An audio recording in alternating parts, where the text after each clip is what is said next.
in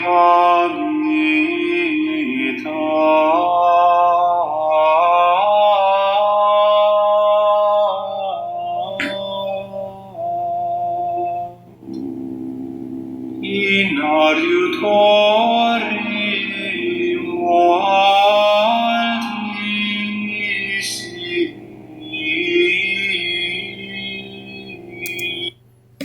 Oh, hello there, and welcome back to the Eternal Podcast of the Broccolodini. Shabbat Shalomini to the Broccolodini.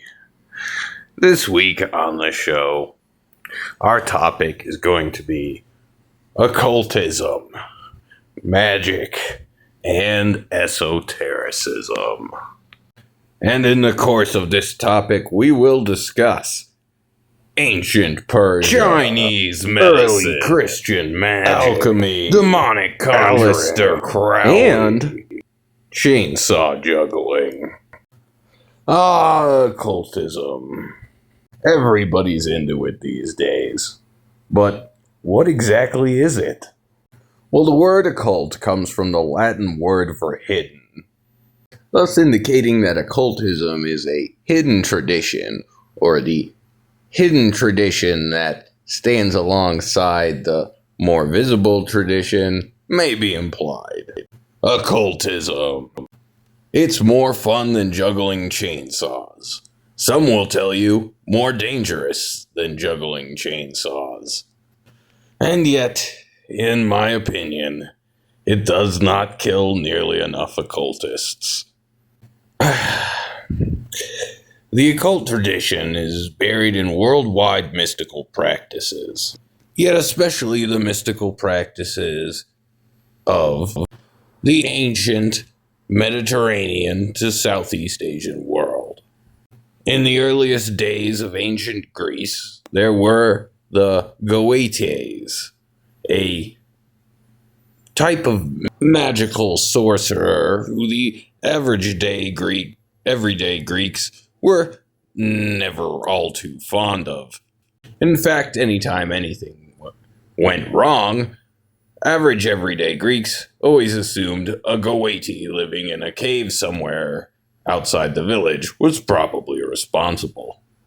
Like modern ideas of witches, the Goethe supposedly lived in an isolated place by themselves, stirring potions and causing hexes that made people's favorite goats drop dead.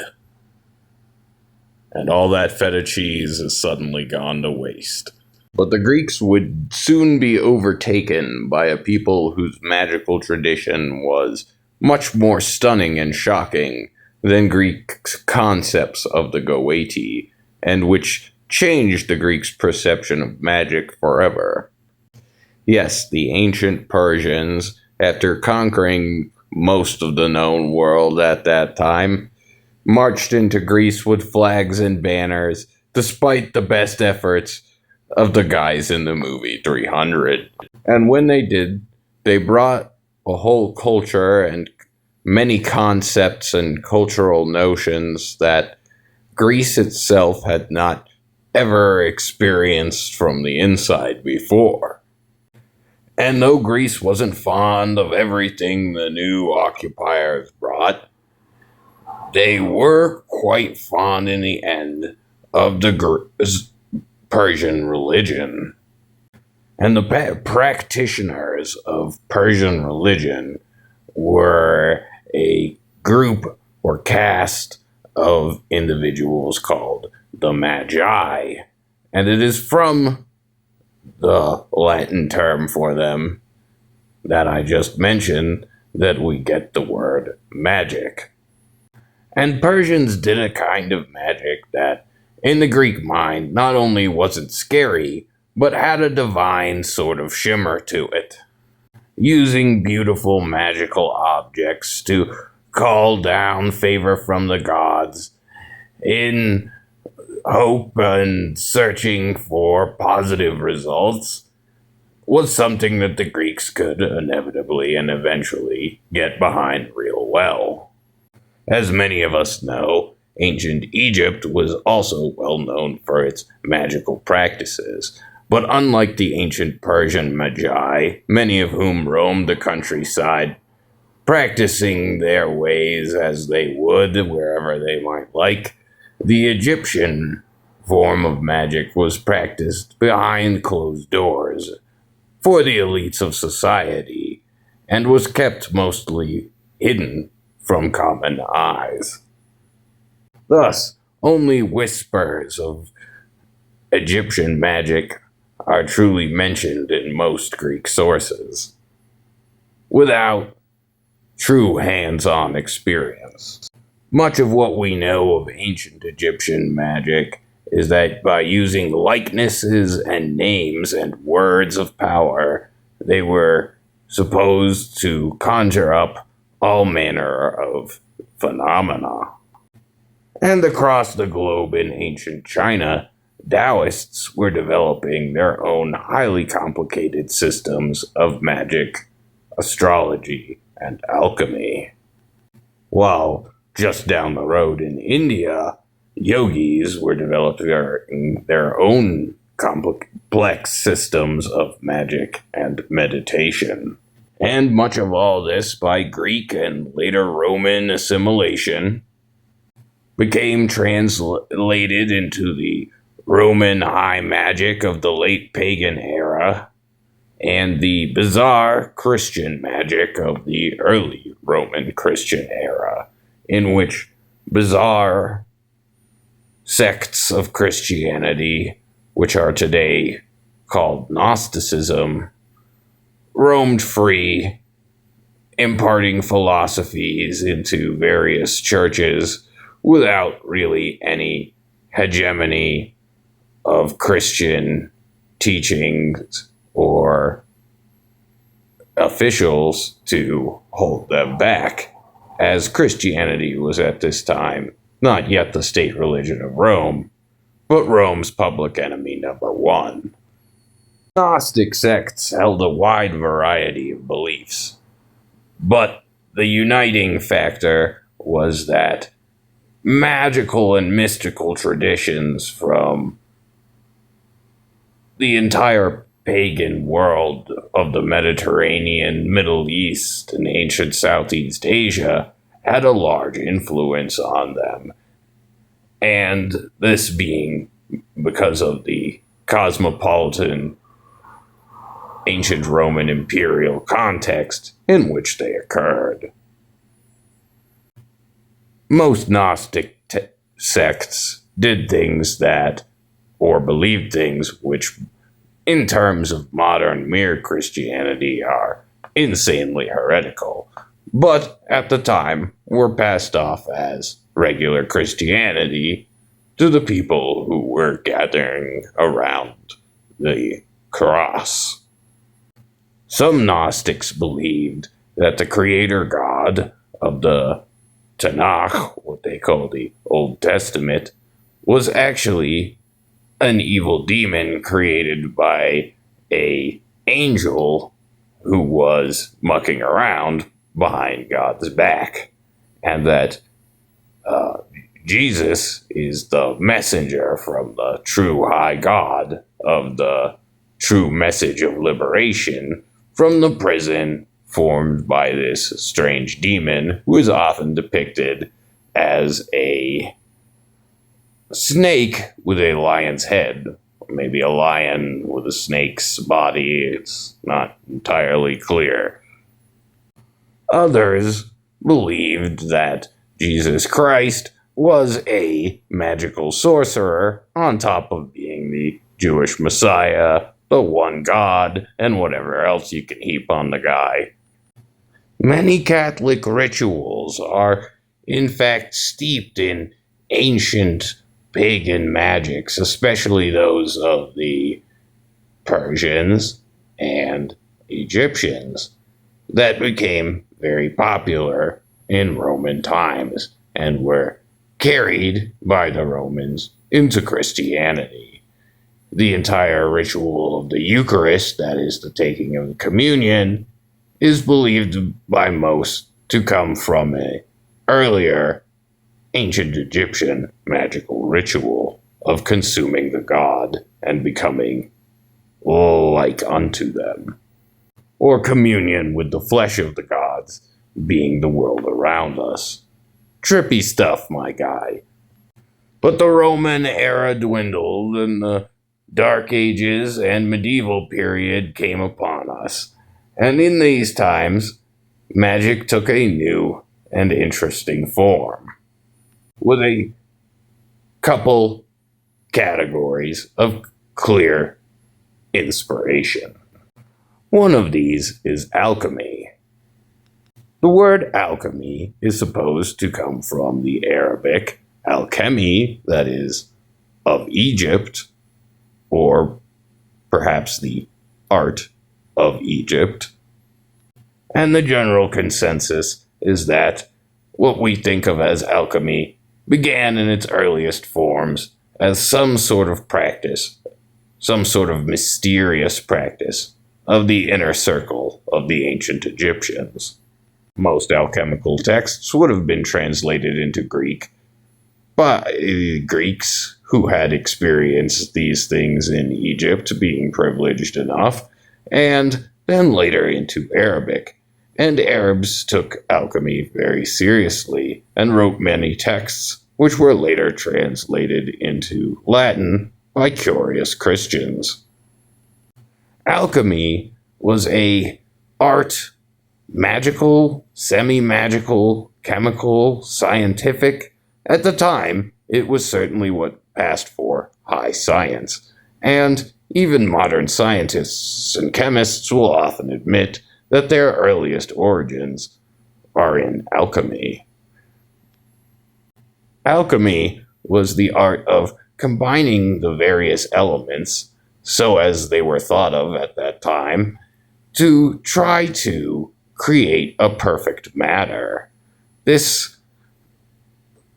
system of elements under which they were working involved the classical Greek elements of fire, water, air, and earth, and also the various stone, rock, and organic materials they found around them in everyday life. The idea behind alchemy being that a perfect state exists beneath or within all matter, and the matter exists in a trapped or fallen state from which the inner perfect state can be released by the transmutation of the material by a process of distillation, heating, cooling, combining, congealing, and otherwise generally fucking around with a rock or vegetable. Many significant scientific discoveries for ancient people were realized along the way of this journey, even if the true goal of turning lead into gold was never realized by anyone who decided to tell anyone else that they'd figured it out. But if you figured out how to turn lead into gold, would you really want everyone to know? I mean, maybe you could get famous for a half a second, but the price of gold would go straight through the floor. Another category which became very influential upon occultism in the medieval era was that of Kabbalah. Now, Kabbalah came out of the Jewish world, and it began to emerge about the same time as Yeshua of Nazareth, that is, Jesus, was wandering around telling his parables. Yes, at this time, certain other Jews, inspired by Merkava, along with the Neoplatonism very popular in the Greek world that surrounded them on all sides and often infiltrated their daily lives, along with a conglomeration of mystical and magical processes they'd learned from the Persians and developed on their own. Kabbalah is a complex and fascinating system of not just magic, but perhaps understanding the universe. Yet it takes a lot of time to understand, and as that is the case, an enormous amount of time could be wasted talking about it.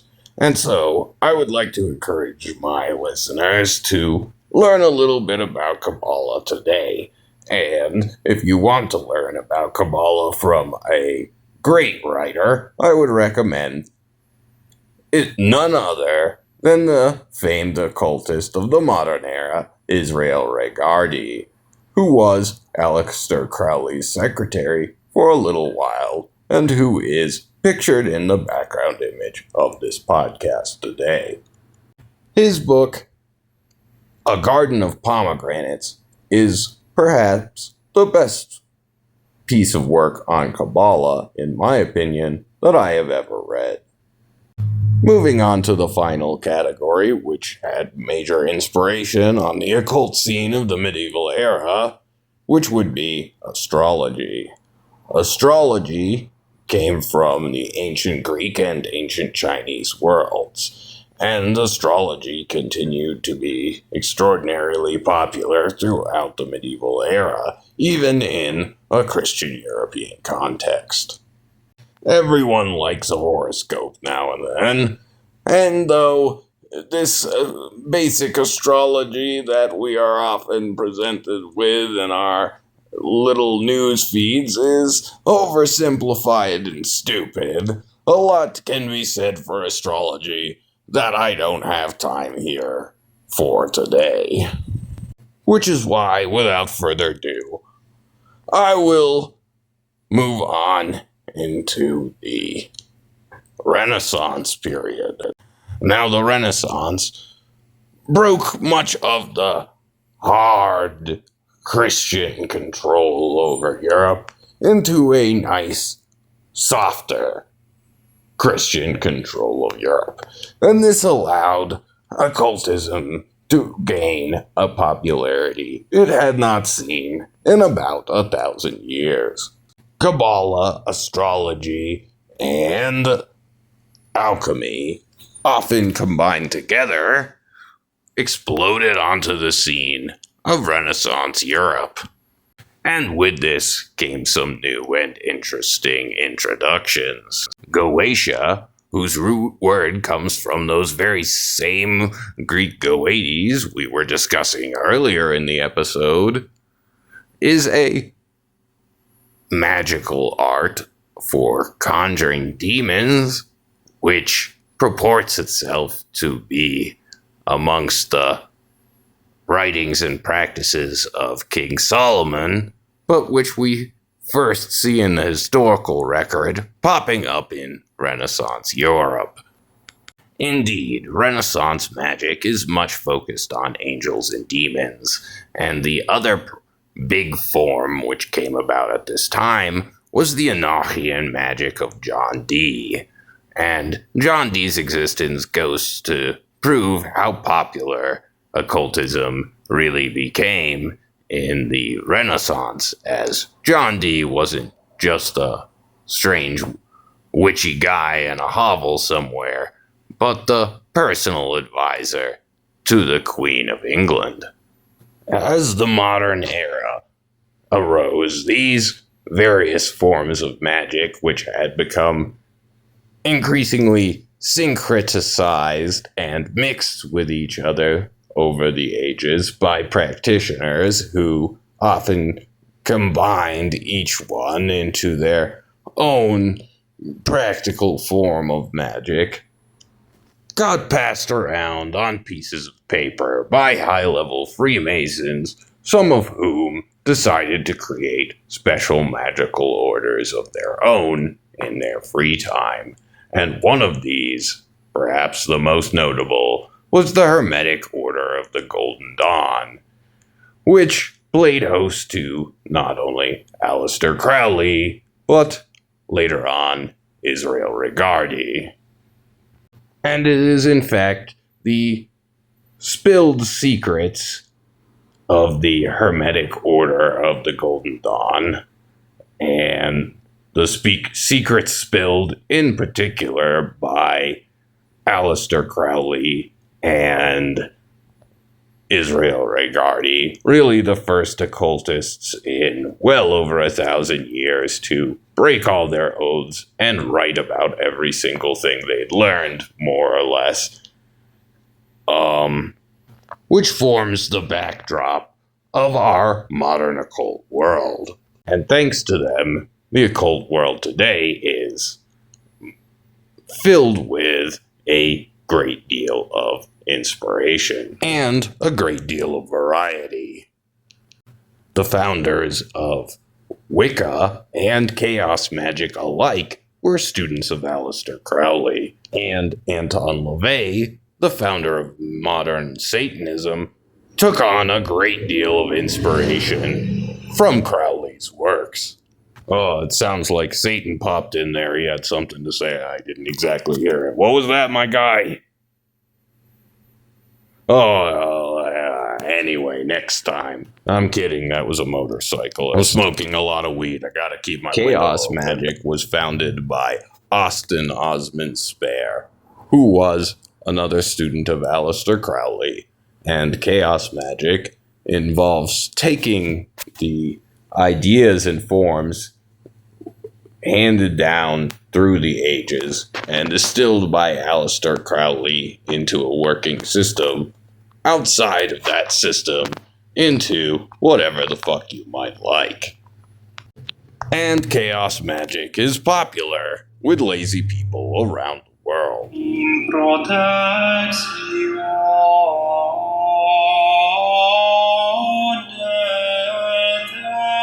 Dei cieli,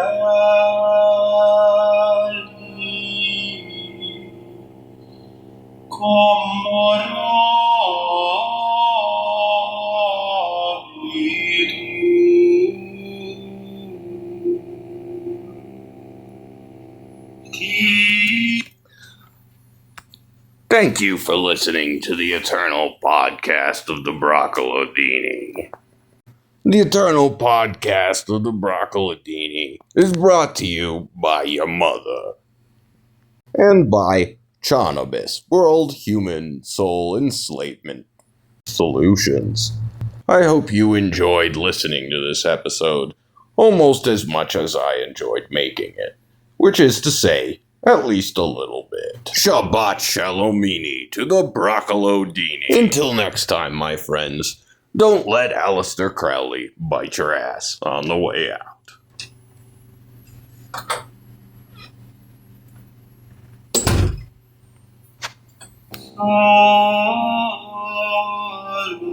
salutare me